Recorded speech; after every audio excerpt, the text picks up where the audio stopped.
नागा साधु बनने के लिए 12 वर्ष कठिन तपस्या करनी पड़ती है। नागा साधुओं का जीवन बेहद ही जटिल होता है। बताया जाता है कि किसी भी इंसान को नागा साधु बनने में 12 साल का लंबा समय लगता है। प्रयागराज में गंगा, यमुना और सरस्वती नदी के संगम तट पर दुनिया का सबसे बड़ा धार्मिक मेला महाकुंभ में अभी तक 9 करोड़ से ज्यादा डुबकी लगा चुकी है। 13 जनवरी 2025 से शुरू हुआ महाकुंभ 26 फरवरी 2025 तक चलेगा। गंगा, यमुना और सरस्वती के पवित्र संगम में स्नान करने के लिए साधु संतों के अलावा दुनिया भर से श्रद्धालु पहुंच रहे हैं। महाकुंभ में इस बार 45 करोड़ से अधिक श्रद्धालुओं के पहुंचने का अनुमान है। महाकुंभ में नागा साधु सबसे ज्यादा आकर्षण का केंद्र है। आज हम आपको अपनी खबर में यह बताएंगे कि आखिर कुंभ के बाद नागा साधु कहां चले जाते हैं और क्या करते हैं। सनातन धर्म में नागा साधुओं को धर्म का रक्षक माना जाता है।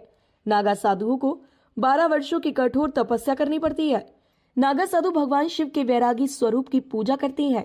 महाकुंभ में देश भर से नागा साधु पहुंचते हैं, जो लोगों के लिए सबसे अधिक आकर्षण का केंद्र है। नागा साधु बिना कपड़े के, शरीर पर भस्म और लंबी जटाओं की वजह से भीड़ में सबसे अलग नजर आते हैं। नागा साधु बनने के लिए 12 वर्ष कठिन तपस्या करनी पड़ती है। नागा साधुओं का जीवन बेहद ही जटिल होता है।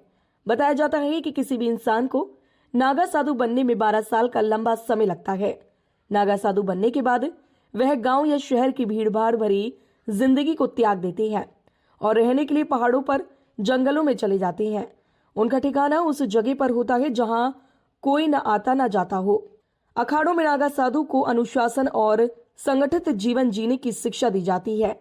नागा साधु बनने की प्रक्रिया में 6 साल बेहद महत्वपूर्ण होता है।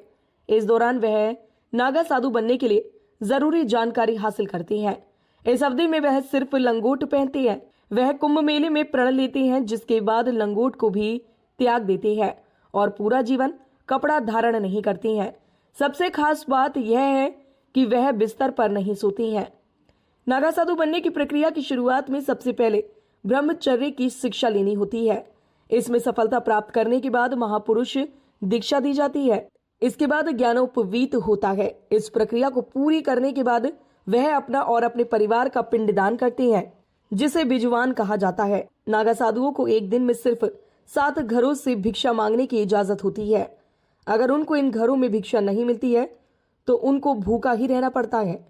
नागा सन्यासी दिन में सिर्फ एक बार ही भोजन करते हैं। नागा साधु हमेशा नग्न अवस्था में रहते हैं और युद्ध कला में पारंगत होते हैं। यह अलग अलग अखाड़ों में रहते हैं।